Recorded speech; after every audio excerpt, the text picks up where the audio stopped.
Bonjour à toutes et à tous et bienvenue dans votre émission Point de vue consacrée aujourd'hui à la situation politique au Sénégal.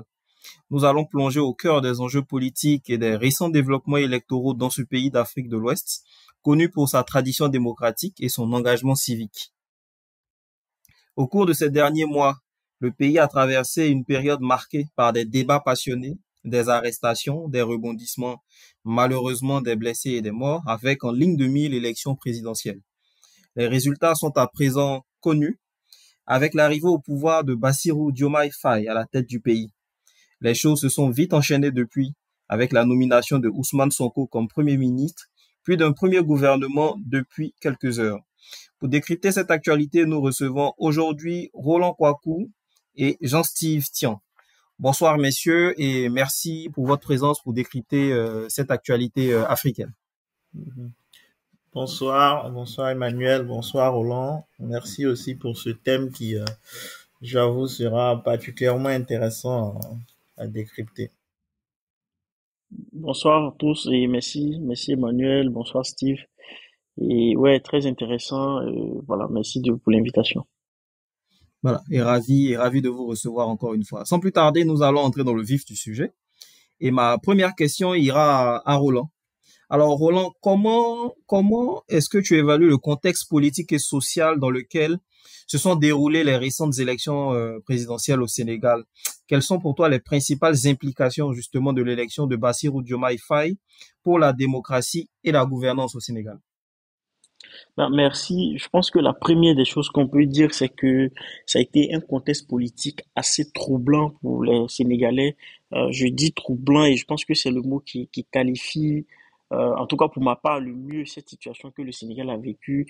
D'abord parce que c'est un pays qui, comme tu l'as dit en début, a une tradition démocratique qui est reconnue non seulement en Afrique, mais même au-delà par les grandes puissances au niveau international.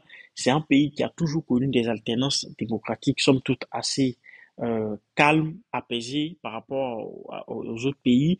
Et pour une première fois, le président de la République sortant, donc Macky Sall, a décidé, contre toute attente, de reporter les élections présidentielles. Je pense que les Sénégalais sont retrouvés dans une situation assez incomprise, donc qui sans doute a été troublant pour eux parce qu'ils ne comprenaient pas trop ce qui arrivait à leur pays. C'est la première des choses. Et aussi un contexte politique assez tendu parce que quand même Macky Sall avait en face d'élu non seulement un opposant assez populaire dans la personne de Ousmane Sonko, et lui-même Macky Sall ne pouvait plus se présenter au regard de la Constitution.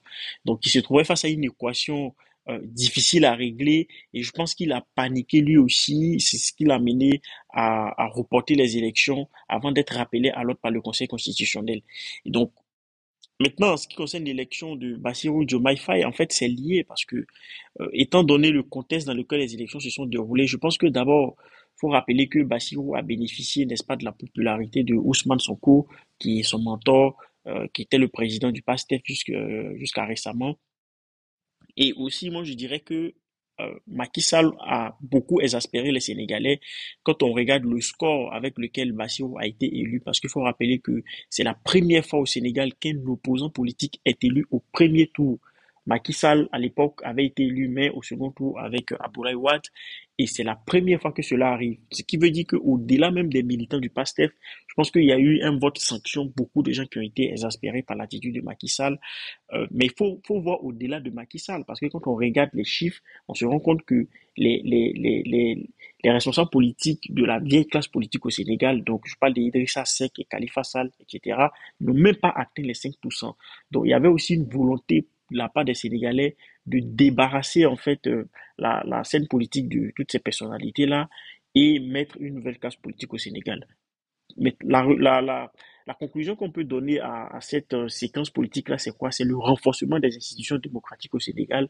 Je pense que plus que jamais, le Sénégal sort grandi au niveau de la scène internationale et renforce son statut de vitrine démocratique en Afrique parce que les institutions tenues face à des hommes qui, visiblement, face à l'homme Macky Sall, je dirais, qui visiblement avait des intentions qui n'étaient pas assez claires au regard des tests. Donc voilà ce que moi je peux dire sur ce premier thème, cette première partie de notre discussion. Très bien, merci Roland. Jean-Steve, pour rebondir sur la question, est-ce que tu es du même avis que Roland ou est-ce que tu as un avis un peu différent? Oui, globalement, je suis du même avis que Roland, hein. Il a quasiment dit les grandes lignes, en fait. Euh, Tout ce que je veux rajouter, je vais vraiment insister, en fait, sur le fait des signaux, les signaux envoyés, en fait, au monde entier.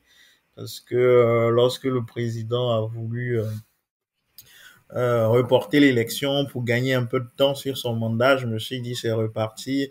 Voilà un pays qu'on citait en modèle et qui va donner encore un mauvais exemple, qui va rejoindre, on va dire, la classe des, des mauvais élèves. Mais finalement, j'ai été agréablement surpris par la réaction déjà du Conseil constitutionnel. D'habitude, on voit un conseil constitutionnel dans la plupart des pays hein, qui est vraiment à la solde du président et qui exécute tout ce qu'il demande. Là, agréablement surpris par la réaction du Conseil constitutionnel, même du peuple sénégalais, de l'opposition qui n'est pas allé en rang dispersé, qui a agi comme un seul homme. Et aujourd'hui, on arrive à ce résultat. Hein, le PASTEF, qui est un pays, un parti qui a été fondé il y a 10 ans, il se retrouve au pouvoir en battant le candidat du parti au pouvoir. Donc, ce n'est pas rien. Et au premier tour. Donc voilà, hein, donc je rejoins vraiment tout ce que Roland a dit, mais surtout je réinsiste sur ce signal-là qui a été envoyé au monde entier, comme quoi les bases de la démocratie sont assez solides dans ce pays. Très bien, merci Jean-Steve. Et je vais rester avec toi pour la question suivante. Alors, dans quelle mesure est-ce que l'élection de Bassirou Diomaye Faye pourrait influencer la politique extérieure du Sénégal, notamment en termes de relations avec les pays voisins et les partenaires internationaux? Cette question, bien entendu, avec le contexte auquel on assiste dans la CEDEAO, avec l'AES, et puis sur les partenaires internationaux, c'est surtout sur la relation historique qu'entretient la France avec ses anciennes colonies. Euh, le président sénégalais, justement dans sa campagne qu'il a menée avec Ousmane Sonko, qui est une sorte de mentor, parlait très souvent de rupture. Et donc, du coup, on se pose la question de savoir quelle trajectoire est-ce que le Sénégal prendrait. Qu'est-ce que tu peux dire sur ce point? C'est un bon point et l'élément central même pour moi représente l'âge du président, donc 44 ans. Donc qui dit âge parle de génération, donc on est vraiment dans un mouvement générationnel au niveau de l'Afrique francophone en particulier, l'Afrique en général, hein, mais l'Afrique francophone en particulier.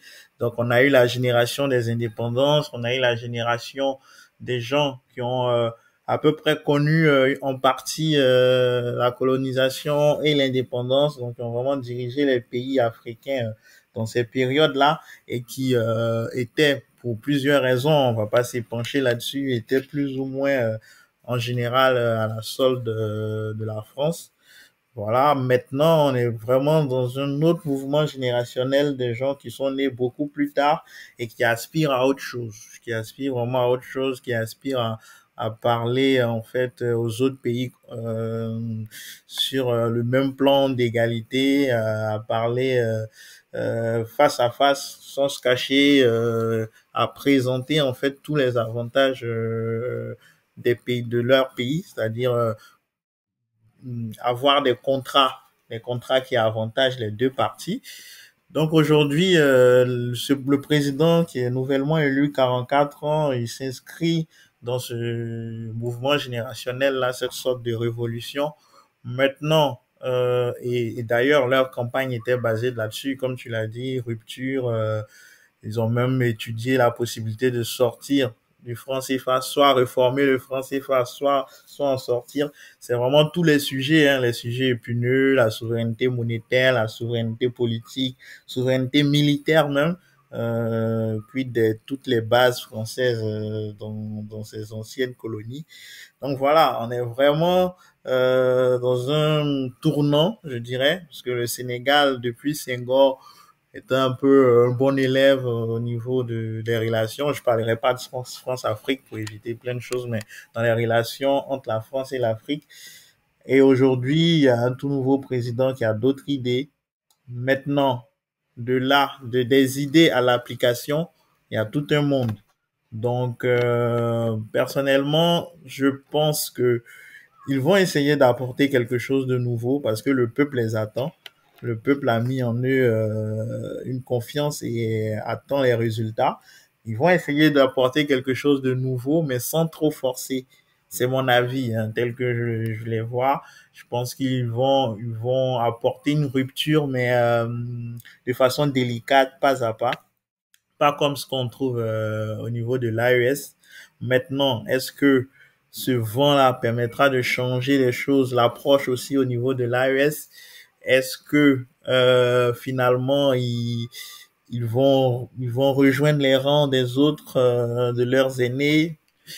Ça reste à voir, mais personnellement, je sens en une certaine volonté d'apporter, de laisser une trace en fait dans l'histoire du Sénégal. Ça sera compliqué. Il y a des contextes dont on n'a pas idée, mais espérons qu'il satisfasse le peuple sénégalais. C'est le plus important. Donc moi, je pense que il y aura une forme de renouveau, mais pas de façon brutale. C'est vraiment pas à pas.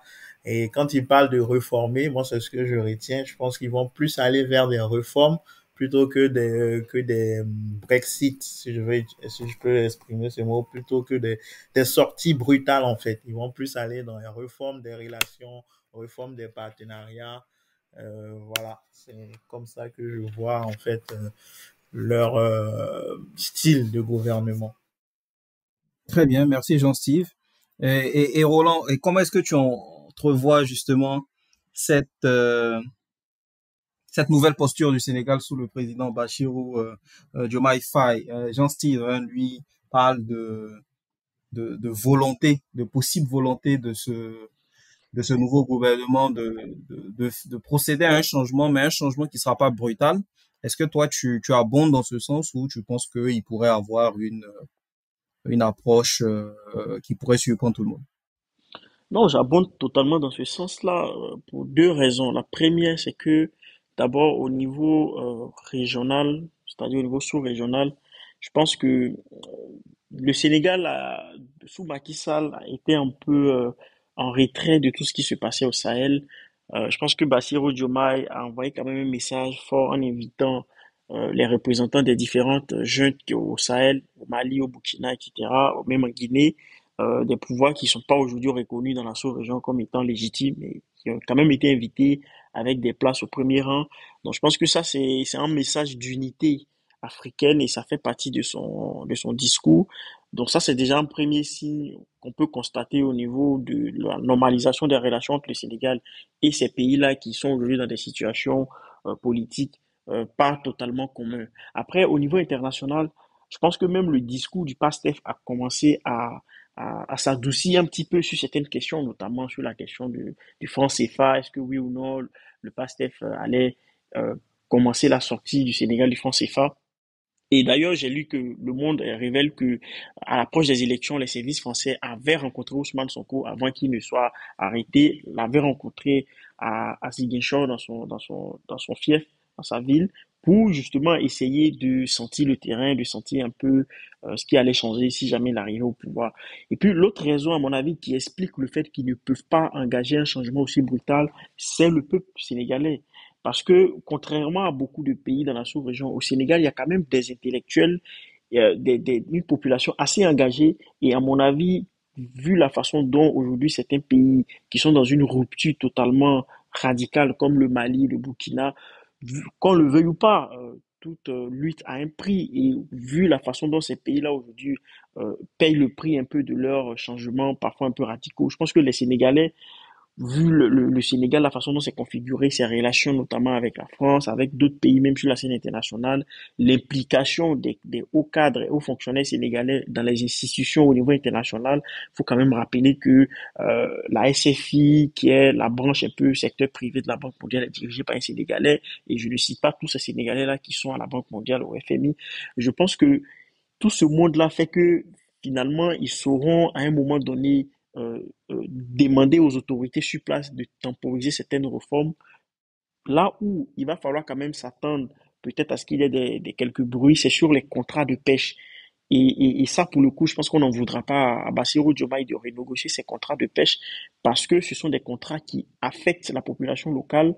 À Saint-Louis, qui est une ville de pêcheurs où aujourd'hui ne peut plus pêcher parce qu'il y a des contrats qui font que vous avez euh, des gros bateaux de pêche occidentaux qui viennent rafler tous les poissons sur la côte sénégalaise qui font que finalement ces pêcheurs-là se trouvent démunis. Donc ils ont décidé, ils vont le faire, je pense, de renégocier ces contrats-là pour donner une part belle aux acteurs locaux.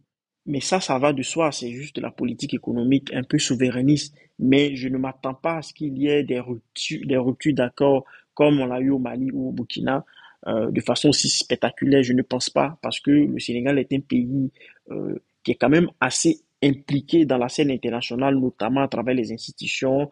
Il y a beaucoup d'organisations onusiennes qui sont implantées au Sénégal. Donc, je pense que ce statut-là fait que ils vont pas s'engager tout de suite. En tout cas, je pense que c'est pas dans leur intérêt d'aller dans une stratégie de rupture aussi radicale qu'on l'a connue au Mali, au Burkina. Après, bien évidemment, on n'est pas dans leur secret. C'est juste une analyse un peu prospective. On peut se tromper, mais toujours est-il que euh, à partir de ce qu'on a déjà vu, on peut aisément penser qu'ils n'iront pas plutôt dans ce sens aussi radical. Très bien. Donc, disons évolution, mais plutôt évolution en douceur. Euh, alors, on va passer à un autre sujet. Donc, peu de temps après sa prestation de serment, le nouveau président a porté son choix sur Ousmane Sonko, la figure emblématique de l'ex-PASTEF parce que le parti a été dissous et Ousmane Sonko a été choisi comme Premier ministre. Comment entrevoyez-vous la relation entre les deux hommes? C'est vrai qu'aujourd'hui, on voit des images d'une entente avec Sonko qui a battu campagne pour son poulain et qui le soutient depuis le début. On le voit régulièrement avec le président. On l'a vu notamment lors de la rencontre avec le président sortant Macky Sall. Mais il y a encore des appréhensions sur ce que pourrait être leur collaboration. Est-ce que finalement il pourrait pas survenir une sorte de conflit de leadership, etc. Parce que au final, il n'y a qu'un président et ce président-là, c'est Bassirou Diomaye Faye. Comment est-ce que vous entrevoyez la relation entre ces deux hommes? Je vais commencer par Roland. Alors moi, c'est très simple. Je pense qu'il y a vraiment pas de... Ça peut toujours arriver, hein, peut-être dans 2 ou 3 ans, il peut y avoir des mésententes sur certains sujets, mais je ne vois pas Bassirou en train de mettre son coup sur le carreau pour une raison qui est très simple et qui est évidente. C'est que Bassirou Diomaye est conscient, et ça je le pense profondément, qu'il a été élu pas par sa personnalité en tant que Bassirou Diomaye, mais parce que les gens avaient besoin de mettre le système Sonko, moi j'appelle ça le système Sonko au pouvoir. Donc quelque part, Bassirou Diomaye aujourd'hui, son pouvoir, sa légitimité repose sur la personnalité d'Ousmane Sonko, sa légitimité repose sur la popularité d'Ousmane Sonko.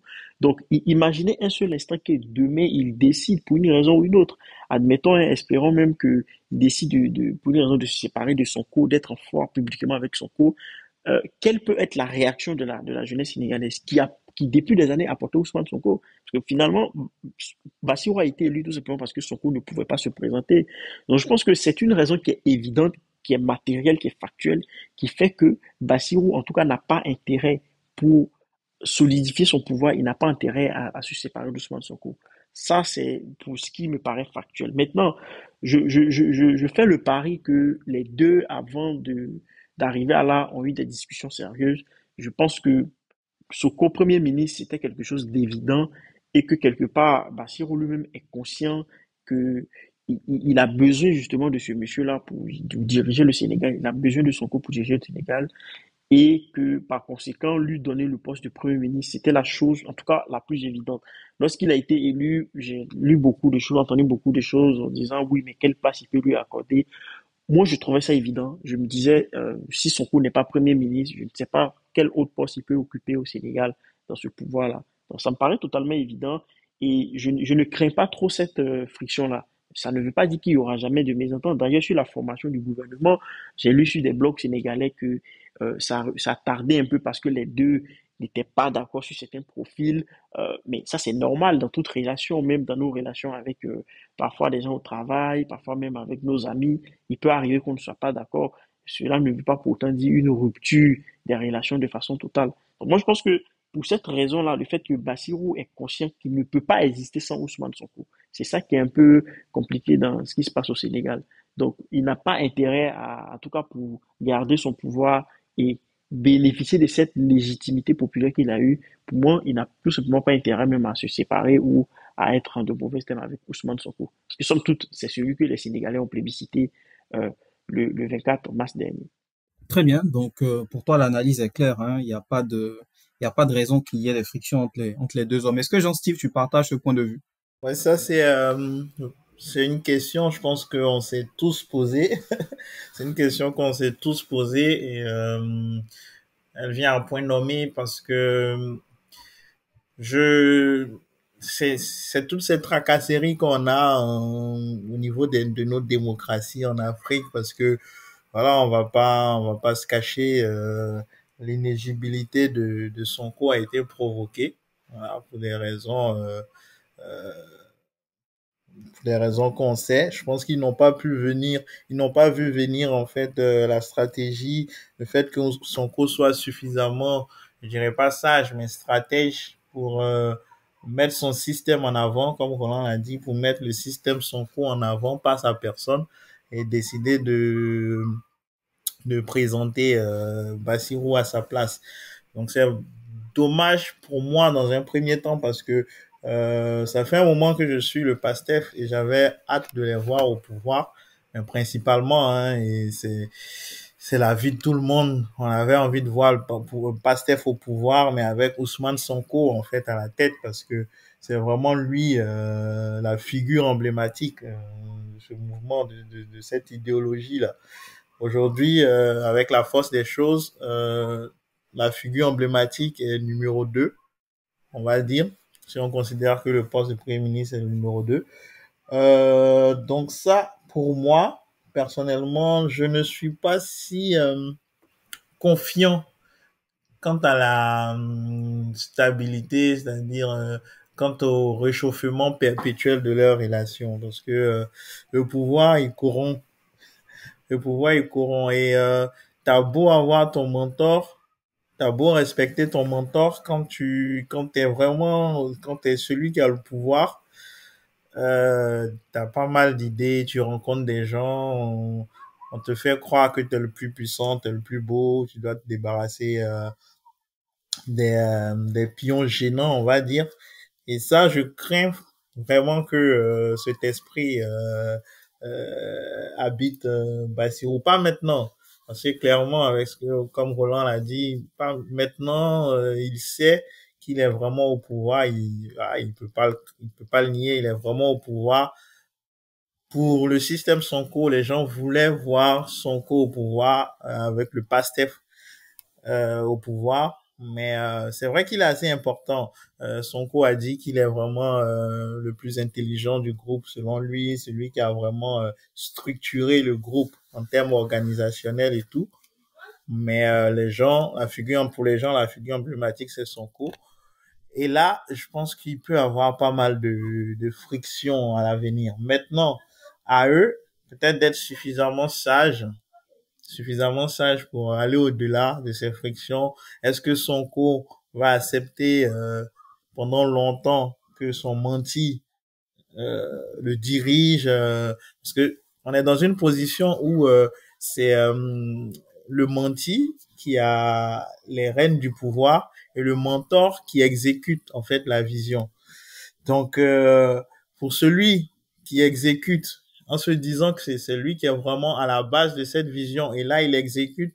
Et si le président n'est pas d'accord par rapport à la manière d'exécuter, facilement, facilement, ça peut aller, facilement, les frictions peuvent aller de mal en pis. Mais vraiment, c'est à eux, voilà, de savoir où ils vont. Si vraiment ils mettent le système Sonko en avant et pas leur personne, ils réussiront. Ils réussiront à aller jusqu'au bout. Il y aura des frictions, certes, mais on ne va pas le ressentir. Mais si leur personne va au-delà du système Sonko, on va ressentir les frictions. Et c'est vraiment difficile de mettre le système, on est tous des humains, de mettre le système en avant par rapport à nous, notre vision, notre volonté, notre ambition. Et même, je me pose des questions. Bassirou est là, président pour un mandat de 5 ans. Quid du mandat des élections en 2029? Est-ce qu'il va décider de ne faire qu'un seul mandat et immédiatement laisser la place à Sonko? Ou il va décider de faire 2 mandats et après, maintenant, Sonko prendra le relais? Est-ce que Sonko acceptera d'attendre 10 ans tout en sachant qu'il aurait pu être président là maintenant, sans l'intervention du parti au pouvoir avec la justice à sa solde? Est-ce qu'il acceptera d'attendre 10 ans? C'est toutes ces questions qu'on se pose, et s'ils en parlent dès maintenant, s'ils ne mettent pas des cadavres dans leur placard, s'ils sont assez honnêtes et qu'ils se parlent franchement, je pense qu'il est nécessaire, il est judicieux de décider de toutes ces options-là dès le début, et comme ça on sait où on va. Mais s'il y a des secrets, des choses qu'on cache, si on ne veut pas se parler durement, mais posément, face à face sur les sujets brûlants, demain, une bombe risque d'exploser en fait, et ça sera assez dommage. Donc, c'est des jeunes ambitieux, intelligents, ils peuvent apporter beaucoup au Sénégal, mais c'est à eux de vraiment mettre le système Sonko en avant, et décider d'être assez humbles, de mettre leur propre ambition en arrière. S'ils le font, ils pourront facilement avoir une même vision, travailler ensemble pour un meilleur Sénégal. Mais si c'est pas le cas, j'ai bien peur que les frictions vont aller grandissant et ça va se ressentir hors de leur parti. Très Donc, bien. Merci pour cet avis. Enfin, c'est des avis, des divergences sur cette question, hein, qui est pas simple à répondre, à analyser, et on dira que euh, exactement. l'avenir nous en dira plus. Voilà, tout simplement. Et justement, la formation du nouveau gouvernement ne s'est pas fait attendre, hein, puisqu'une liste de 25 ministres et 5 secrétaires d'État a été rendue publique ce vendredi 5 avril. Euh, alors, est-ce que vous trouvez qu'il y a une cohérence entre les profils des ministres et justement cette volonté de rupture, même si bon, vous êtes plutôt pour une rupture un peu progressive? On voit déjà des profils comme celui de Monsieur Abdourahmane Sarr, ou de Madame Yacine Fall, qui est membre du PASTEF. Voilà. Est-ce que justement cette équipe vous semble correspondre aux objectifs actuels du PASTEF? Et je vais relancer Roland sur la question. Oui, et je pense que l'équipe gouvernementale est en cohérence avec le discours du pasteur, parce qu'on constate d'abord deux choses, c'est qu'il y a quand même une part belle qui est faite au cadre du PASTEF, hein, comme tu viens de le dire, avec tous les noms que tu as cités. Et puis la deuxième chose, c'est de nouvelles têtes, des gens qui n'étaient pas jusque-là impliqués dans les arcanes politiques au Sénégal, qui font leur entrée sur la scène publique à travers des ministères qui sont pas moins importants. Donc, je pense que comme je l'ai dit, il y a quand même une volonté, une grande volonté de se débarrasser un peu des cadors politiques au Sénégal. Ça a été acté avec l'élection et on le voit encore plus dans ce gouvernement-là qui est constaté, est composé de gens particulièrement euh, inexpérimentés, mais je dis inexpérimentés pas le sens négatif, mais inexpérimentés dans la gestion des affaires de l'État, parce que c'est des gens qui ont le plus souvent occupé, là tu as parlé de Abdraman Sa, c'est des gens qui ont occupé des fonctions importantes au niveau international, notamment au FMI, à la BCEAO, etc. Il y a même le ministre de l'économie, Diba, j'ai pas envie de cocher son nom, mais qui était directeur du budget sous Macky Sall. Le ministre du budget plutôt, puisque Du Abdourahmane budget, Sarr est pardon, à ouais, l'économie. absolument. Merci beaucoup, le ministre du budget, qui était jusque-là directeur du budget sous Macky Sall, il n'était pas ministre. Donc, c'est des gens qui, quand même, connaissent l'administration sénégalaise, mais c'est la première fois qu'ils remontent à la surface, qu'ils prennent les hautes fonctions comme ça. Et on le voit. D'ailleurs, l'autre chose aussi, c'est Ousmane Sonko a dit que le président Bassirou demande à ce que dans un mois, les ministres qui ont d'autres fonctions électives se dessaisir de ces fonctions électives-là pour se concentrer uniquement sur les fonctions ministérielles, alors que jusque-là, c'est quelque chose qui était totalement toléré. On pouvait être ministre et maire, on pouvait être ministre et député, mais eux, ils décident de sortir de ces cumuls-là. Donc, trois choses. Un, l'abandon des cumuls. Deux, euh, le renforcement du PASTEF à travers les ministères les plus importants. Et trois, les nouvelles têtes qu'on fait rentrer au gouvernement. Ça montre aussi que quelque part, le PASTEF, contrairement à ce que certaines personnes ont pu dire, parce que moi, j'ai écouté dans des forums, bon, c'est pas toujours facile parce qu'ils parlent beaucoup en Wolof, mais à chaque fois qu'ils parlaient en français, j'écoutais dans des forums d'opposants où ils disaient que voilà, le PASTEF était inexpérimenté, qu'ils n'avaient pas des hommes. Et on se rend compte qu'en fait, il y a des gens qui sont expérimentés, qui ont déjà travaillé pour l'administration, qui ont déjà travaillé au niveau international et qui sont prêts à accompagner le PASTEF dans son programme de gouvernement. Donc en tout cas, on verra un peu quelles sont les premières mesures fortes, quelles seront les premières décisions fortes que ce gouvernement va prendre. Mais pour l'instant, je pense que le gouvernement est totalement cohérent. L'autre chose, et je termine par là, c'est que beaucoup de personnes ont pensé que parce que le PDS de Abdoulaye Wade et donc Karim Wade qui au dernier moment avait apporté son soutien au PASTEF, les gens pensaient qu'il allait avoir une espèce de partage de gâteau et que certaines personnes du PDS allaient rentrer au gouvernement. La réponse est non. Preuve comme quoi ils sont vraiment dans une logique de rupture, euh, mais rupture avec l'ancien système local. Tout à l'heure, on a dit que les changements n'allaient pas être aussi brutaux, mais je pense que les changements locaux en ce qui concerne la rupture avec le système ancien, je pense qu'il est quand même assez marqué et on le constate notamment avec ce gouvernement. Très bien, merci, merci Roland. Et puis, question suivante pour Jean-Steve, hein, qui est un peu en droite ligne avec la question posée à Roland tout à l'heure. Quelles sont tes prédictions pour les 100 premiers jours du gouvernement de Bassirou Diomaye Faye? Quels sont les indicateurs que nous devrions surveiller, hein, pour mesurer, on va dire un tant soit peu, le succès de ces premières actions vis-à-vis des attentes des Sénégalais notamment? Oui, euh, c'est question bien, c'est une belle colle. On va, on va tenter d'y répondre au mieux. Et avant d'y répondre rapidement, je rebondis sur un point concernant la dernière question. Moi, je suis assez satisfait déjà, dans un premier temps, du nombre de ministres. Voilà, parce que on est un peu habitué à des gouvernements pléthoriques avec des postes redondants là. Et là, je pense que c'est assez structuré. 25 ministres, 5 secrétaires d'État. On commence déjà bien. Et aussi, ça, c'est un peu ma méthode aussi, ma vision pour un gouvernement, surtout pour des gens qui débutent, mettre des gens expérimentés au poste. C'est vrai que l'intelligence humaine peut aider. Tu peux avoir une expérience et ailleurs diriger un ministère différent, mais moi j'aime bien quand on dirige un ministère pour lequel on a de l'expérience. Donc on a par exemple le général qui est ministre des Forces armées. Voilà, euh, pour lancer un nouveau mandat, c'est bien d'avoir des gens qui s'y connaissent. La ministre des Affaires étrangères qui a une expérience à l'ONU. Pareil, déjà on parlait de Diba avec le budget. J'aime bien en fait la structure de leur gouvernement.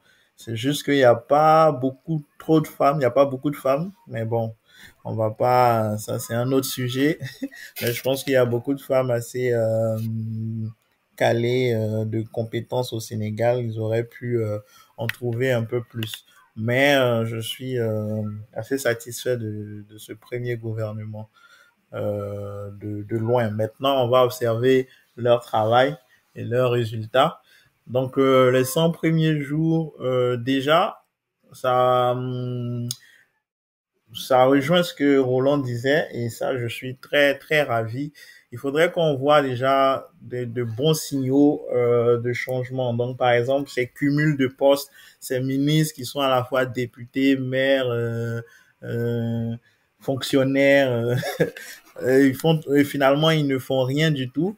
Il faut que ça s'arrête. En fait, le ministère, c'est un poste assez sérieux. Donc, il faut, si tu as déjà d'autres postes, tu les abandonnes et tu te consacres à ton poste de ministre. Donc ça, il faut déjà qu'on voit ce genre de signaux. On en a pas, c'est pas encore officiel. Mais si c'est la volonté de Bassirou qui le disent officiellement et qu'on voit déjà ce changement-là dans les faits. En termes de, il faut qu'on ait déjà, donc ça c'est dans un premier point, il faut qu'on voit Il faut qu'on voit l'arrêt de ces postes cumulatifs-là au niveau du gouvernement. Il faut qu'on voit déjà une première réforme au niveau de... Il faut qu'ils envoient des signaux, moi j'aime bien ce terme, hein, des signaux concernant l'honnêteté, en fait l'éthique au niveau des dirigeants.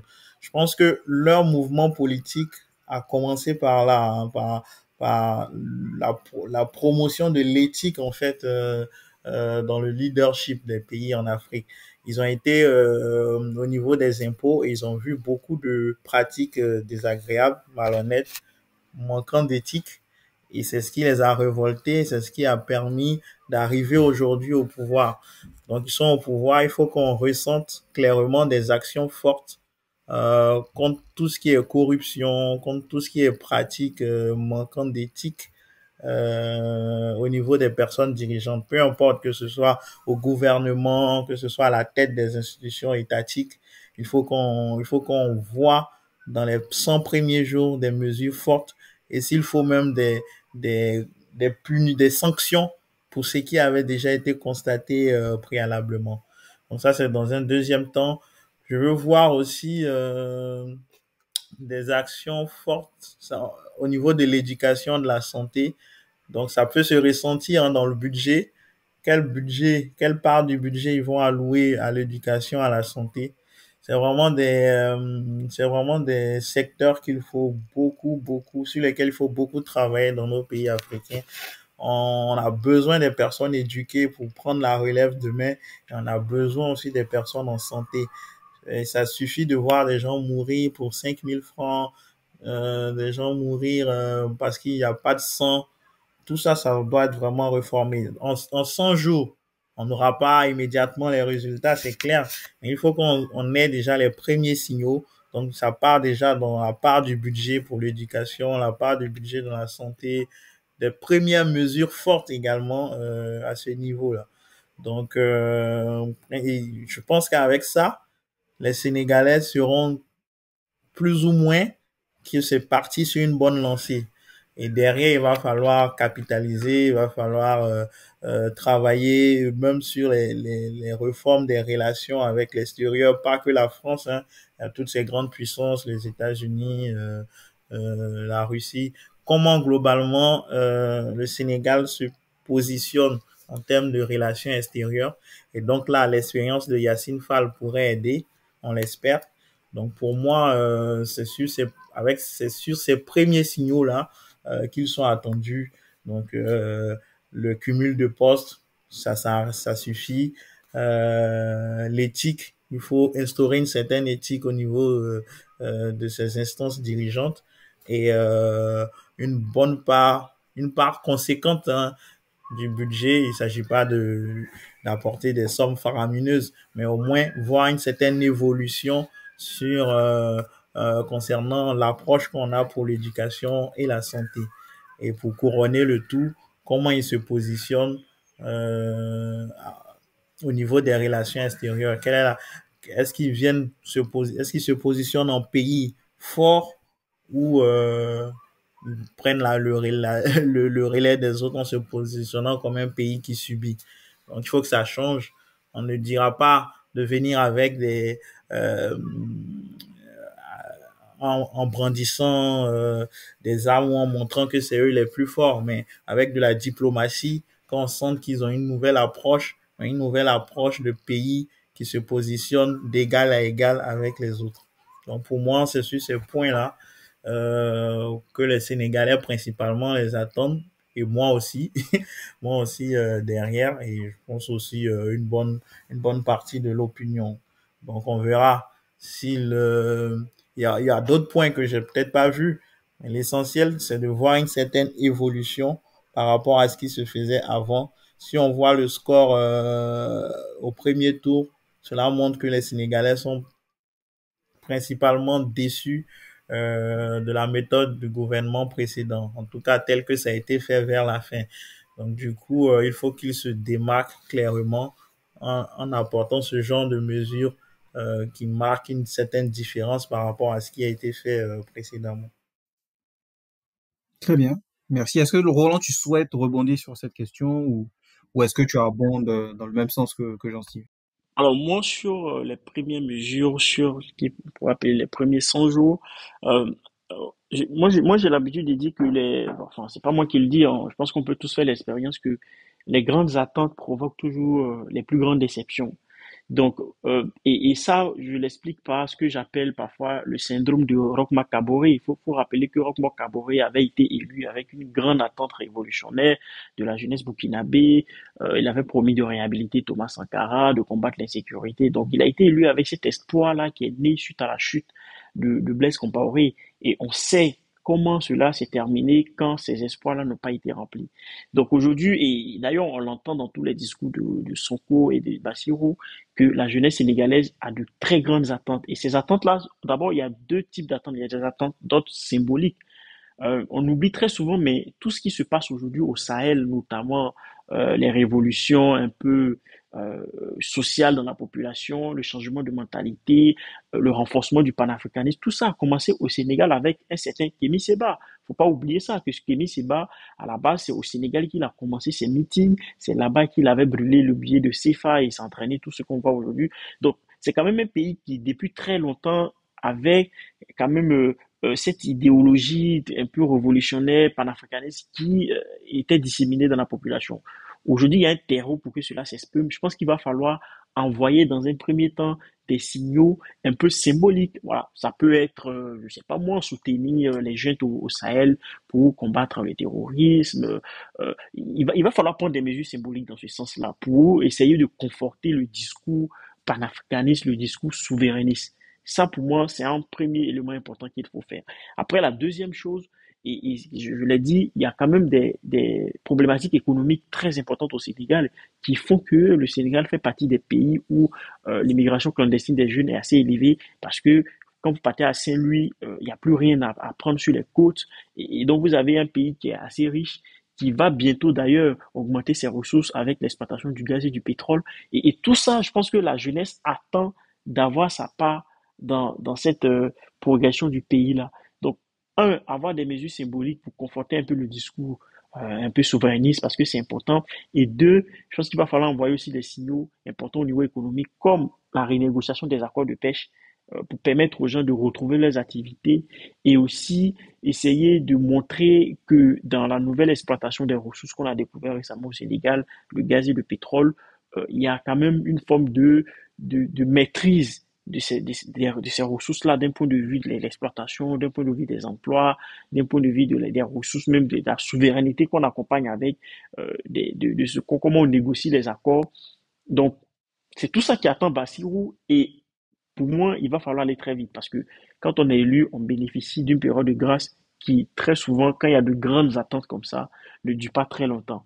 Très vite, les gens vont commencer à se poser des questions et il ne faut pas, à mon avis, décevoir la jeunesse sénégalaise parce qu'elle peut faire des vagues comme elle vient de le faire pour balayer Macky Sall. Très bien. Merci. Et c'était la dernière question. Donc, on passe à la conclusion maintenant. Mesdames et messieurs, après cette discussion sur la situation politique au Sénégal, il est clair que ce pays est à un moment crucial de son histoire. Nous avons examiné les défis et opportunités qui se présentent, ainsi que les aspirations du peuple sénégalais pour un avenir meilleur. Nous avons entendu une variété de perspectives, des analyses éclairées, des propositions constructives pour surmonter les obstacles politiques, économiques et sociaux qui se dressent devant le pays. Il est évident que la marche à suivre nécessitera un engagement continu en faveur de la démocratie, de la transparence, de l'inclusion et du développement durable. Merci à nos invités pour leur contribution précieuse. Merci à notre public pour son écoute. Sur ce, je vous souhaite une excellente journée et une réflexion continue sur les questions cruciales qui façonnent l'avenir du Sénégal et de toute l'Afrique.